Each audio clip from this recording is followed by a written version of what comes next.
I am going to talk about living beings. Because I like them, essentially. And living beings are like this. You can see they are really impressive, but maybe not in the way you imagine they are. Because we are living beings, and essentially we are essentially the same thing like these guys. And these two are very peculiar for us because ellos encierran un misterio y comparten con nosotros el misterio de la existencia. Y yo quisiera decir algo sobre eso. Cuando uno, de modo que vamos a ir de esta manera. Let's see how much of this we can do.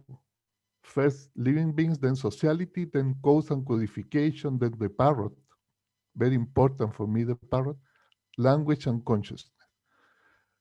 I don't know really what language I am talking. I don't know if I am Spanish or English in this moment, but I will try to go for Spanish. Okay? I will do my best to be in Spanish. Cuando, cuando uno se encuentra con los seres vivos, se encuentra con unas entidades singulares que puede caracterizar y han sido caracterizadas por ciertas propiedades que sobresalen inmediatamente, que confieren a estos una calidad de ser que es distinta, un modo de ser que es distinta a cualquier otra cosa. Y eso tiene que ver con dos dimensiones de la existencia de los seres vivos. Primero, con la dinámica, la existencia dinámica. Estos seres vivos, cuando encuentra un ser vivo, encuentra una entidad discreta que define sus propios límites, que está en continua transformación estructural, como dice aquí el profesor Cuvier, esto es del siglo XIX, que está en continua transformación estructural, en interacciones con un entorno. Y lo que es interesante es que si ese mundo de interacciones no es congruente, las interacciones no son congruentes con el entorno, el ser vivo se desintegra. Pero hay otra cosa que es muy notable, que es la autonomía. Los seres vivos cambian desde sí, y su modo de cambiar tiene que ver con su modo de existir. No hay fuerzas, no hay presiones, no hay determinantes que especifiquen la dirección de los cambios de un ser vivo. Los seres vivos son autónomos, están en continuo cambio y la dirección de ese cambio tiene que ver con su existencia. Ahora, son autónomos en su existencia en interacciones en un contexto. Los seres vivos existen en la acción. Están continuamente actuando, están en un flujo de acciones. Y si el flujo de las acciones se detiene, los seres vivos se desintegran. La dirección que toma ese flujo de acciones depende del modo de existir de los seres vivos. Y eso es singular porque hay algo aquí que yo quisiera apuntar, que se apunta muy mal, que es esto, que se nota poco, pero que es sumamente relevante. Creo que lo voy a poner así. Okay. Can you put your screen bigger? Yes, right. Thank you. Okay. So, English or Spanish, then you confuse me, Camila. Spanish, español. Okay, español. You can see Pueden ver aquí. aquí you can see here la sopa de letras. La sopa de letras es un ejemplo, es el mejor ejemplo que yo he encontrado para decirles lo que quiero mostrarles. Ahí está esa sopa de letras. Y ahí no dice nada. Perdón, no sé por qué no me funciona esto, a no ser que yo lea. Y aquí estoy leyendo en castellano y dice egos. Y si leo al revés, dice delirio. Y si leo en inglés, dice heel, o sea, talón, o pipe. Pero lo que es interesante de esto es que si esa sopa de letras es el entorno de la existencia, lo que ocurre es que el acto de leer, la acción, constituye lo leído. Ahí no dice nada, a no ser que se lea. Y leer es una acción que un ser vivo realiza en ese entorno. Y lo interesante es que de esa acción surge un objeto. Entonces resulta ser que los objetos con que los seres vivos interactúan, los objetos de la acción, surgen de las acciones. Y esa es una condición constitutiva de la existencia de los seres vivos. No hay objetos ahí, a no ser que haya una acción que los configure. Y lo que ocurre es que una vez que ese objeto está configurado en la acción, es una fuente de perturbaciones para el ser vivo que acaba de realizar la operación constitución de un objeto. Entonces ese objeto se convierte en fuente de perturbaciones y de cambio, y contribuye a especificar la dinámica de cambio de estado que ese ser vivo va a experimentar durante su existencia. ¿Sí? Es como un atleta que está haciendo un ejercicio gimnástico en un espacio, una colchoneta en el estadio, y resulta que el entorno, digamos, el suelo, el contexto de su existencia es una especie de resorte en el cual él se impulsa para cambiar. Los seres vivos se impulsan en el medio, transformándose así. No hay objetos ahí, se constituyen en la acción. Una vez que están constituidos, entonces actuamos sobre ellos, sobre esos objetos. Y esto es importante o es relevante por lo que quisiera mostrarles a continuación. Supongamos que ahora que estamos mirando seres vivos sociales. Los seres vivos sociales que son sumamente interesantes por una cierta razón.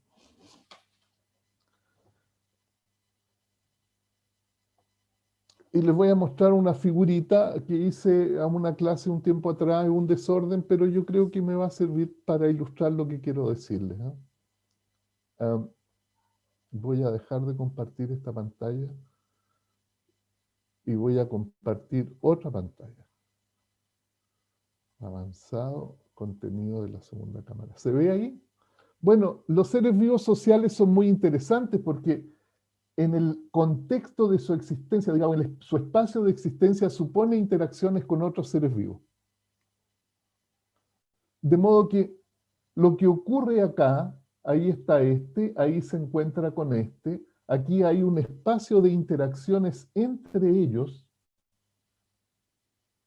de modo que las interacciones que ocurren entre ellos tienen consecuencias respecto del modo en que cada uno de ellos se encuentra en el entorno. Por tanto, es interesante esto porque desde el punto de vista de este, la acción de este en relación con este constituye un objeto, que es el objeto de esa acción. Y ese objeto de esa acción ahora es la referencia para otras acciones que éste realiza en un contexto que no es el contexto social, sino que no necesariamente es el contexto social, digamos. Puede ser el entorno donde los dos están realizando su existencia. Esto es interesante por la siguiente razón. Ustedes pueden ver el flujo de la existencia de este. Este llega al momento reproductivo, pero no llega así si es que no conversa, si es que no coordina sus acciones con el otro en el bicho social. Lo que ustedes tienen aquí es una situación de coordinación de acciones, una danza de coordinación de acciones, donde uno con respecto al otro coordinan, en el encuentro de esto, uno y otro coordinan sus acciones respecto de ellos mismos y del entorno donde están. Y esto puede llevar a una situación interesante que es aquella en que estos seres vivos pudieran distinguir sus interacciones como objetos de acción también. Vamos a ver eso en un momento más. Ahora, esto lo que ocurre con esto es que si esto tiene intensidad suficiente y ocurre así en los seres vivos cuya existencia depende de la socialidad, y en muchos de ellos ocurre así, insectos sociales, por ejemplo, si yo estoy mirando o nosotros miramos esta situación, vamos a encontrar hay dos dominios de acción que están, se dan cuenta ustedes, aquí hay dos dominios de acción que están imbricados. El dominio de acciones entre ellos y el dominio de acciones de cada uno de ellos con respecto al mundo. Si eso tiene intensidad suficiente, ustedes van a poder describir eso en términos semánticos. Ocurre que le dijo que hiciera esto, le dijo que hiciera esto otro, como la abejita en el panal.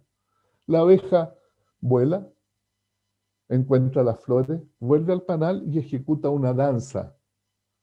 Y la consecuencia de esa danza es que las otras abejas que están en el entorno de esta, dispuestas de una manera, en una configuración peculiar respecto de la que danza, modifican el flujo de su conducta y su flujo de acciones, de modo tal que ahora salen del panal en una dirección que queda especificada en ellas por la danza, por su participación en la danza que la otra realizó.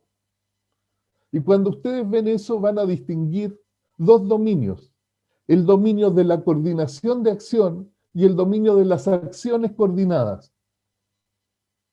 Y si esto tiene la riqueza suficiente, ustedes van a poder describir entonces una situación, una de estas situaciones en términos semánticos.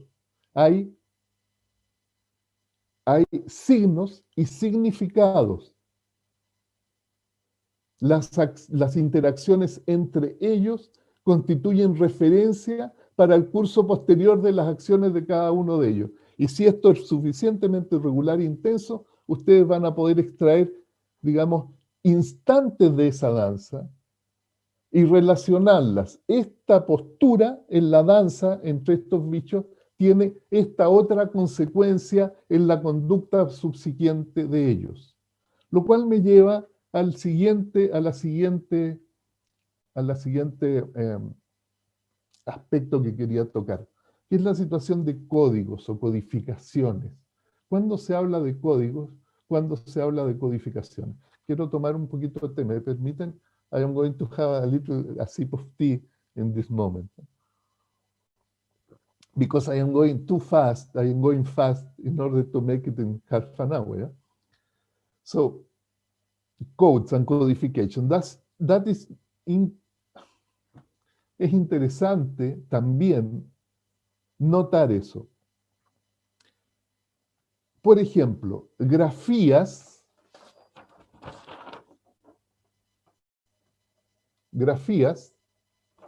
y fonemas.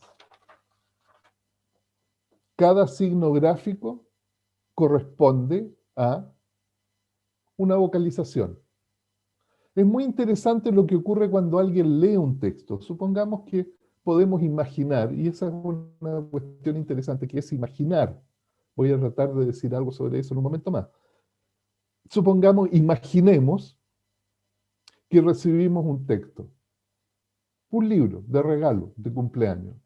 ¿Y qué hace un señor cuando lee? Cualquiera de nosotros. Bueno, desliza sus ojos de una manera secuencial y direccional sobre una cantidad de signos gráficos, de grafías, manchas en el papel. Y mientras hace eso, ríe, llora, se asusta, se entristece, se alegra y finalmente cambia el flujo de su existencia. Como consecuencia de deslizar los ojos secuencial y direccionalmente sobre una serie de grafías. ¿Sí? Eso es lo que pasa, es lo que vería el antropólogo marciano que ve a alguien leyendo. ¿De qué se tratan las situaciones de codificación? Gruesamente, dos conjuntos de elementos que son disjuntos pueden asociarse de modo que uno asocia elementos de un conjunto con elementos del otro, gruesamente. Más interesantemente, dos dominios de estados o dos dominios operacionales en un sistema. Son estados que surgen como consecuencia de operaciones que tienen lugar en un sistema y en otro, que pueden ahora asociarse unívocamente. Por ejemplo, la grafía y la vocalización. O este discurso. Un ejercicio vocal y un flujo de estado subsecuente. Pues yo realizo un flujo vocal y le digo a la Camila, Camila, por favor, levanta tu mano izquierda, please. ¿Ve? Entonces, yo realizo un flujo vocal y Camila realiza una acción. Cambio de estado en un dominio, cambio de estado en otro dominio. ¿Cómo puede ocurrir eso? ¿Cómo ocurre? Bueno, ahí es donde entra el loro. Parrot. So, here is where the parrot came to place. Yeah, you talk to the parrot and say, hola lorito, and then the parrot goes and say, hola lorito. ¿Por qué hace eso? Primero, ¿cómo hace eso? Ah, tú dices imita. It's easy, imita. It's an imitation. So what means imitation? And how can this happen? Imitation. Porque resulta ser maravillosamente que este loro sufre o experimenta una perturbación auditiva y ahora genera un patrón motor que resulta en una perturbación auditiva equivalente a la que lo perturbó a él. ¿Qué tiene que ver lo que ocurre en el espacio auditivo con lo que ocurre en el espacio fonético? Son dos dimensiones operacionales en el sistema nervioso completamente desacopladas. Y es lo mismo que nos pasa a nosotros todo el tiempo, porque si yo le digo a la Camila, mira Camila, imita mi gesto.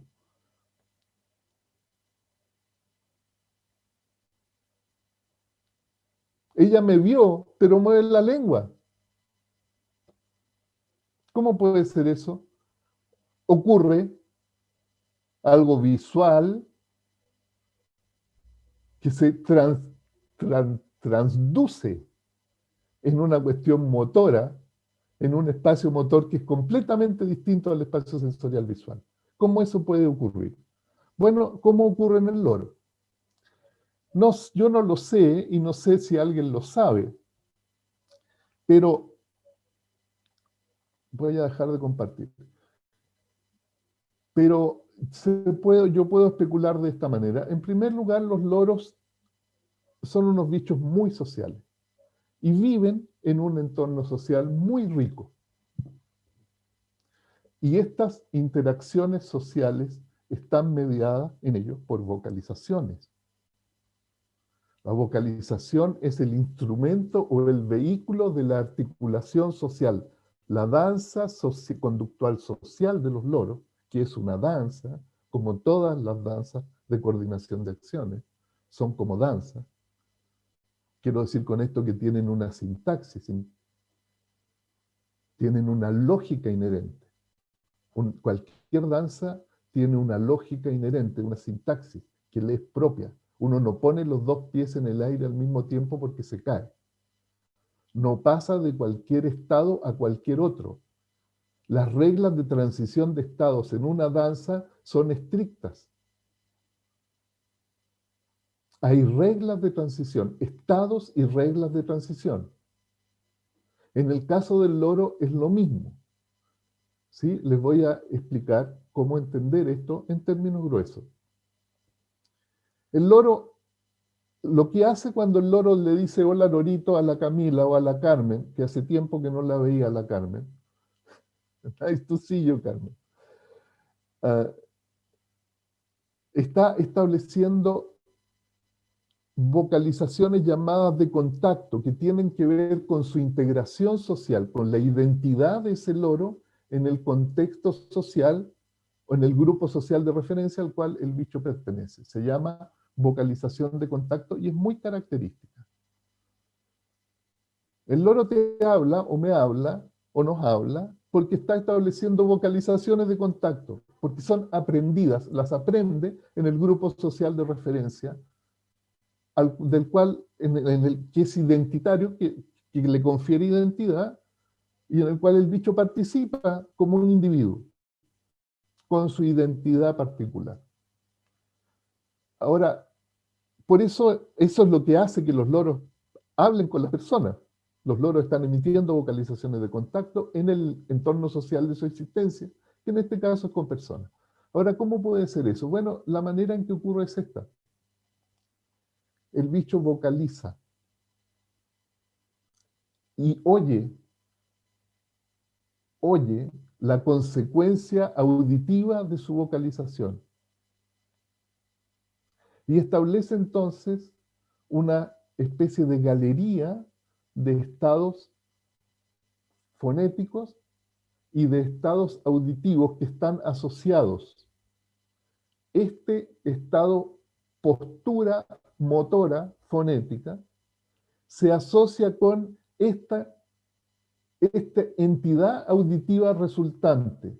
Si el loro es sordo, no puede aprender a vocalizar. Un pajarito sordo, un pajarito que aprende el canto, no puede aprender a cantar si es sordo.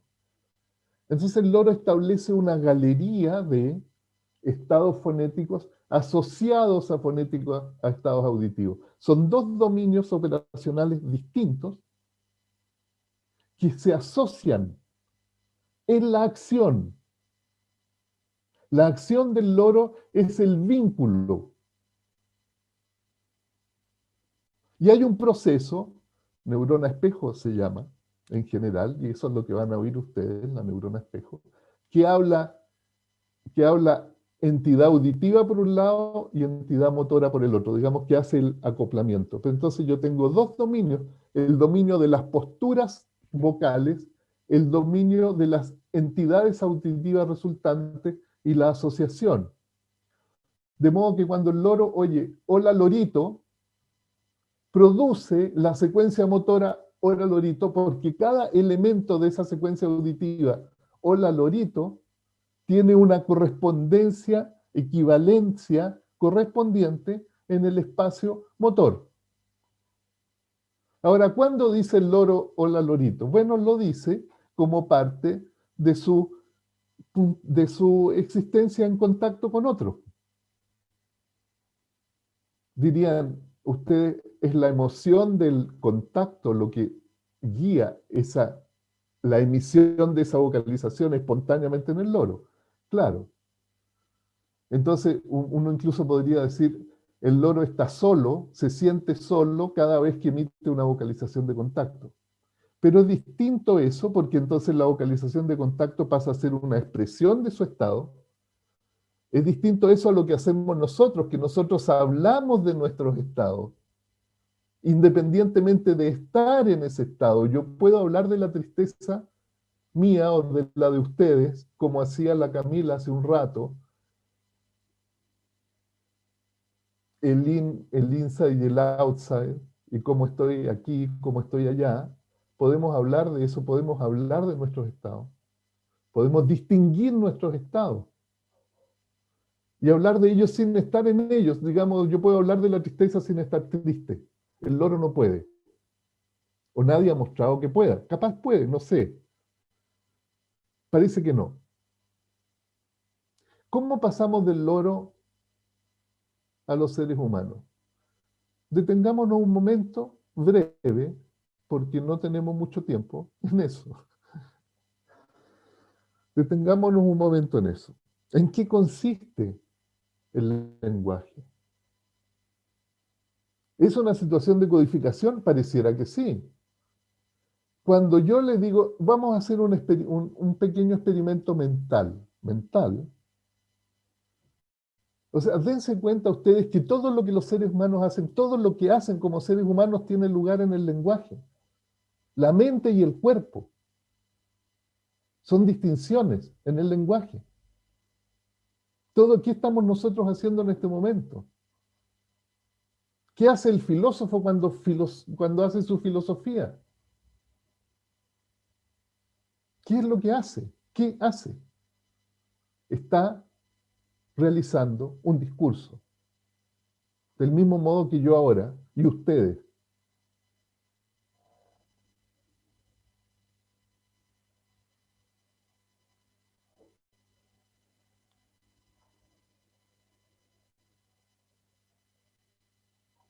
Ahora, hagamos el siguiente experimento de imaginación. Supónganse ustedes que yo estoy en mi oficina, en el laboratorio, en la facultad, y la puerta está cerrada ahí, y ustedes se acercan y golpean la puerta y me dicen, oye, profesor, quiero saber esta cuestión del loro, ¿por qué no me explica el asunto del loro? Supongamos que alguien tiene esa curiosidad, yo creo que ustedes no la tenían y probablemente no la van a tener después que esto termine, pero sigamos el juego por un rato. Supónganse que tienen curiosidad por saber la cuestión del loro, ¿ya? Del loro issue, del loro subject, matter, I don't know how to say it. The loro affair. You want to know the loro affair. Okay. So the door is closed. So you go knock and say, hey, Jorge, can you explain me, please, the loro affair? And I say to you, well, in a moment. I will be with you in a moment. So in that moment, when I say that, you are imagining this, yeah? With what color is my shirt? Can you say that?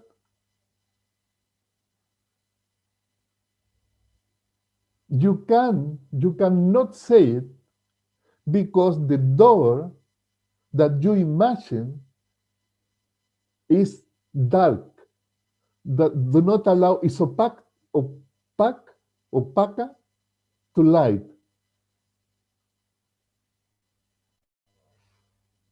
You imagine a door. Se imaginaron una puerta, no se imaginaron ni una ventana, ni una pared, ni un extraterrestre, una puerta. Y la puerta es opaca a la luz. Y ustedes no ven a través de las puertas que se imaginaron. Porque la distinción puerta es opaca a la luz. Cuando yo digo puerta y ustedes oyen puerta o al revés, ocurre en ustedes y en mí un estado. Y ese estado tiene dimensiones sensomotoras. Tiene que ver con la entidad puerta que ustedes constituyeron en sus acciones. Es la distinción de un estado constituido en la acción. Las palabras, los conceptos, son distinciones, digamos, distinciones de estados configurados en la acción. ¿Cómo se aprende? Bueno, se aprende en la relación social de la madre con el niño o quien sea el cuidador del niño o niña en el momento de la infancia. ¿Y qué aprende? Porque ahí está este niño o niña en el flujo de su existencia y de pronto en su relación con el otro hace un punto ahí, le señala, digamos, puntúa un estado particular de ese flujo y lo asocia con un estado particular de su relación, de la relación con él, con la palabra puerta, árbol, casa.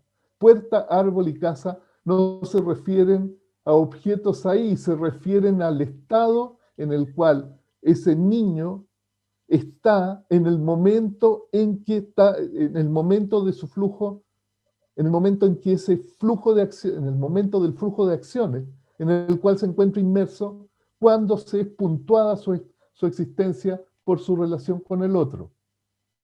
La puerta es una acción, la taza es una acción, la Camila Valenzuela es una acción, la Carmen Cordero es una acción. Más. 5 más? 5 more? Perfect. We are.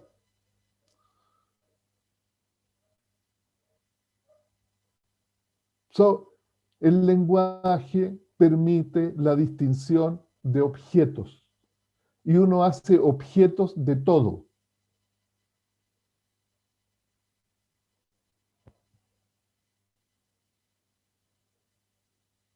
¿Qué es pensar? ¿Qué es imaginar sino una conversación? Porque es sí, ¿no? Porque yo, en el flujo, en el lenguaje, que puede estar ahora representado en esta grafía, yo sigo esta conversación que está aquí representada y voy cambiando de estado. Porque voy de un estado a otro en una lógica de transformaciones de estado que está codificada en el discurso. Porque las transiciones en el discurso tienen la lógica, representan la lógica de las transiciones en el mundo de las acciones. De modo que pensar consiste en una conversación. Imaginar consiste en una conversación. Y todo lo que ocurre, ocurre como instantes o momentos en una conversación.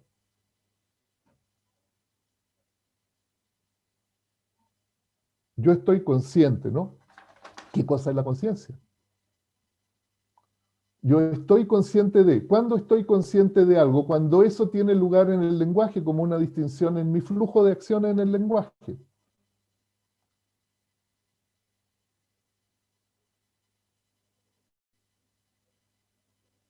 ¿De dónde viene? ¿Cómo es que aparece ahí? Porque a veces, las cuestiones aparecen ahí.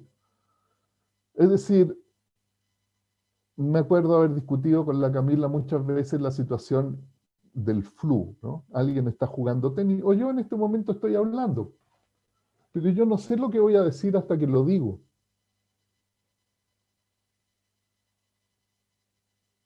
¿De dónde viene? No sé, pero si está, está en el discurso. Está estar en la conciencia es ser distinguido en el lenguaje. No sé de dónde viene, pero lo veo ocurrir en mí, porque estoy oyendo, yo veo lo que hago. Este es un flujo de acciones que aparece en mí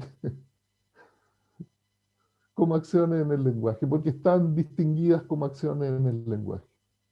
Aún lo que uno se imagina, aún lo que no existe, aún lo que uno pudiera llegar a concebir, en el momento en que lo concibe como un objeto en el discurso, un objeto en el lenguaje.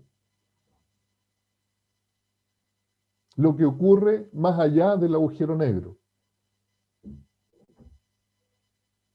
es concebido de esa manera.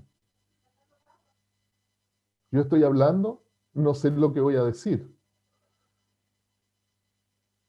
pero no sabría si lo dije o no, si es que no puedo distinguir que eso está ocurriendo en mí. Es como si lo viera ocurrir en otro.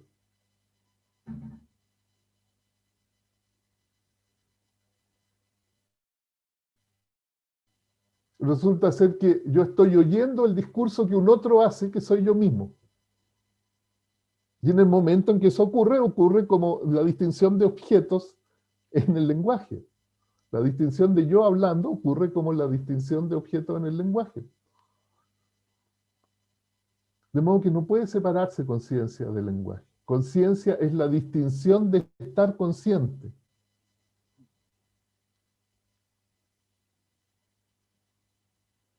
Y no hay manera de salirse de eso. Y yo creo además que no hay ninguna necesidad. There are no need to go outside or inside.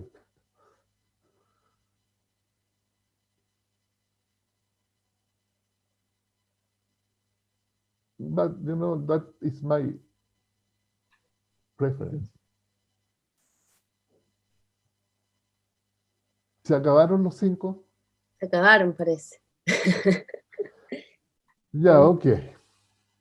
So I don't know something of this have meaning for you, but at least I tried. Thank you very much. Okay, thank you very much.